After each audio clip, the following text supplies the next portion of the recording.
Thank you for affording me this short reprieve.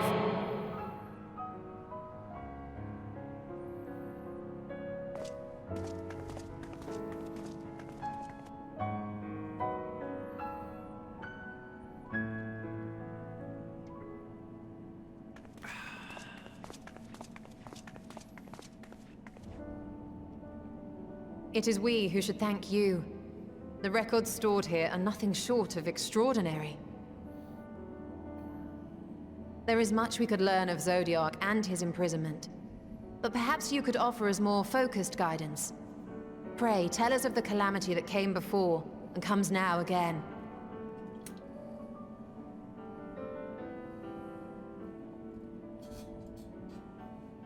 Alright. Hold up. Hold up. Lore bomb.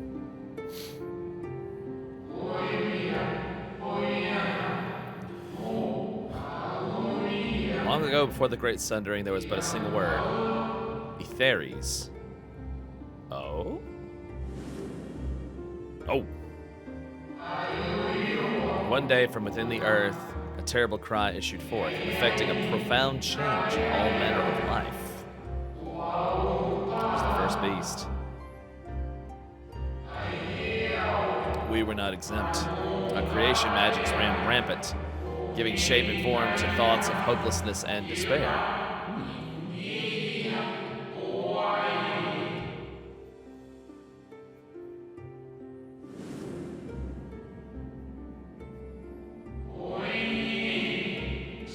First, the phenomenon was limited to a single region, very quickly, it spread and engulfed the whole of the star.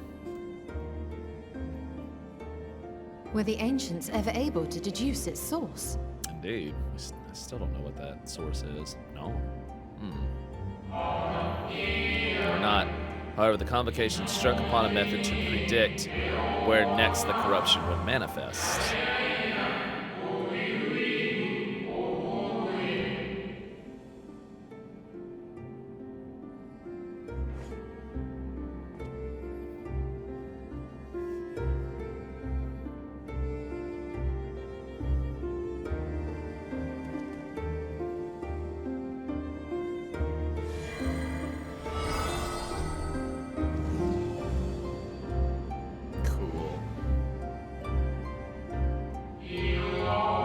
The etheric energies which flow from all of creation in the form of various currents. So, live stream?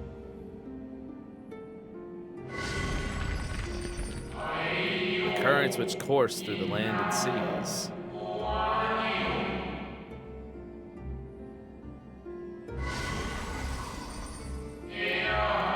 Those which flow through the very air.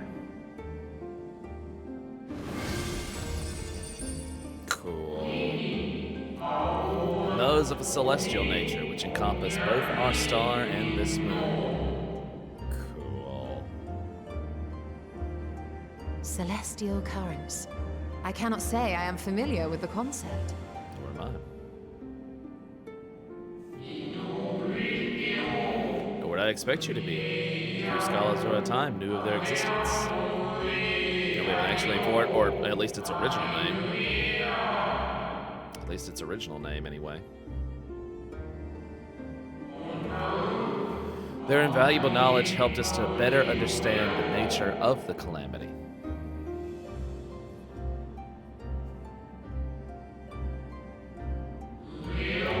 Like the terrestrial ones of earth and air, the celestial currents form a vast network.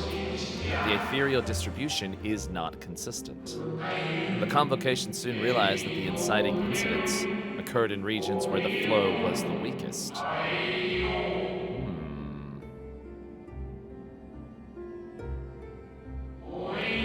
Correlation without clear cause, ultimately. Nevertheless, on closer study, the stagnancy of ether was observed in nearby currents.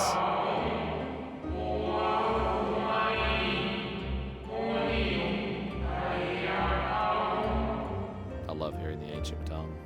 I love hearing that. And so they sought a means to harness the forces of darkness, of activity and growth. Thus was Zodiark conceived. I see. No less a power than a god's could set right the laws of nature and quicken the flow of ether within the star. I see. Precisely. With the advent of Zodiark, our end was averted. But there came a price with that.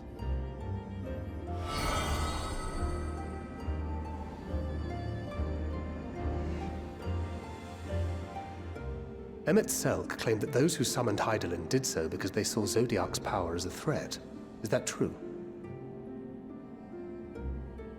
Indeed, there was a faction opposed to Zodiark's creation, but their aim was never to unmake him.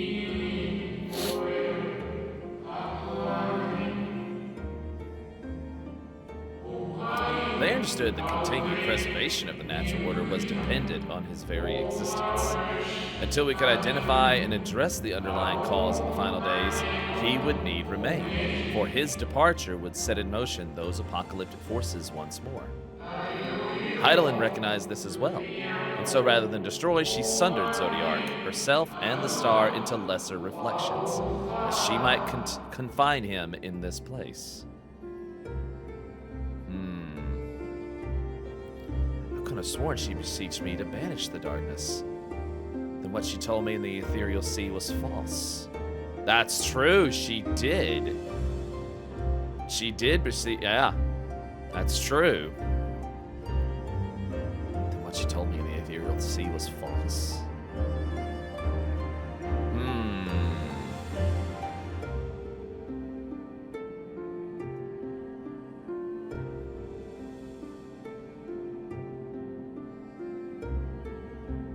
She said banish it, understood. That the two once dwelled as one until Zodiark grew hungry for power, upsetting the balance twixt them. Not quite a lie, though a rather gross embellishment. But knowing what you know now, you must surely realize why she might opt to obfuscate and mislead. And she did. There was a slight misleading there. Hydaelyn and Zodiark are both constructs of man, approximations of perfection limited by our own imperfections.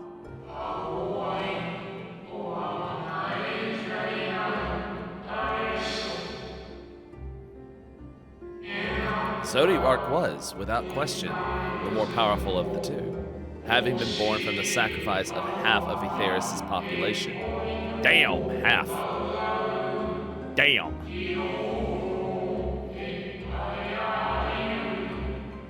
Half, man. Thus was it necessary for Hydaelyn to commit herself wholly to his defeat. Still more effort was needed to confine him.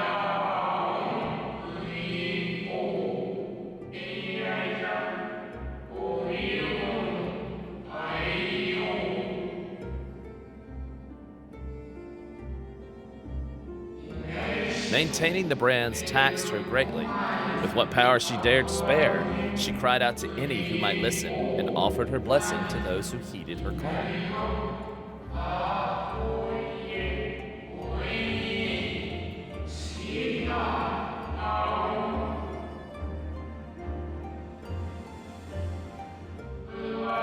Though it was likely within her power to do so, I believe she did not wish to speak of Aetheris and her history.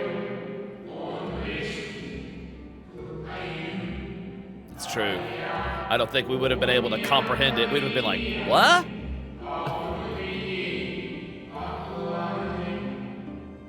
I don't think we could have handled the information, honestly. Like Zodiark, Hydaelyn's purpose is a reflection of her creators. They wish to look to the future and not linger in a prison of the past. That makes sense. That makes sense. Hence why it was hidden from The us. Ascians set in motion 7 rejoinings before we came to oppose them. How many more worlds would have been lost had we not placed our faith in her? All of them. How many more souls living in the present would have been snuffed out for the sake of those long dead? All of them. And even then, it was not guaranteed that they was going to come back either. Well, in light of recent events, I see no reason to doubt your words. And even if Hydaelyn is not a god in truth, if Minfilia believed that we should trust in her plans, then I choose to do just that. That's right. Fully agreed. Which brings me to a rather important question. Oh, hold up. Let's suppose we try but fail to stop this second coming of the final days. That's a good question. Should the source fall, what will become of the other worlds? Is it like any other multiverse thing? The nomenclature is more fitting than you know.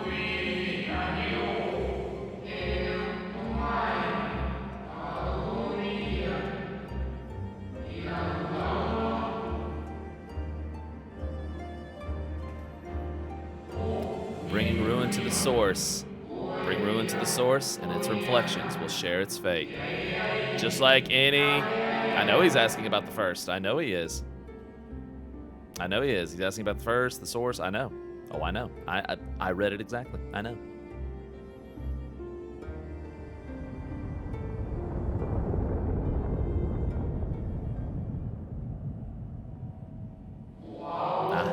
It is ready.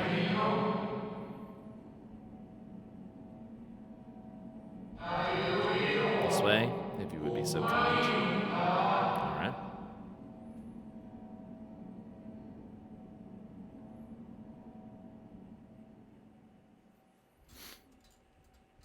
Thanker was talking about the source. He specifically asked that.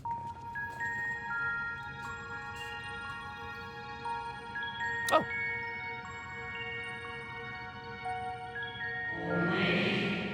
Beautiful sight, is it not? It's fine. What is that? Yes, but what is it? Thank you, Gishtola. Hydaelyn knew better than any that her power was not absolute. Indeed, she has ever struggled to hold Zodiark and his faithful at bay.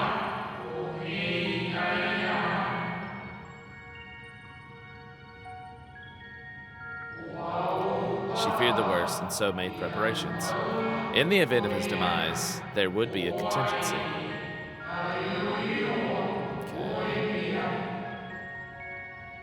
Thank you for the follow. The moon is more than a prison. It is a vessel capable of bearing the people of Etheirys to safe harbor. Oh.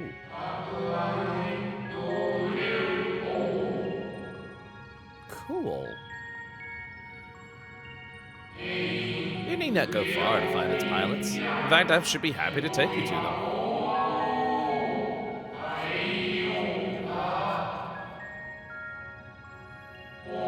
And fulfill my final duty as Watcher in the Dark. I wonder who he really was. I know Hydaelyn created him, but I wonder if in another life he was someone else. I wonder.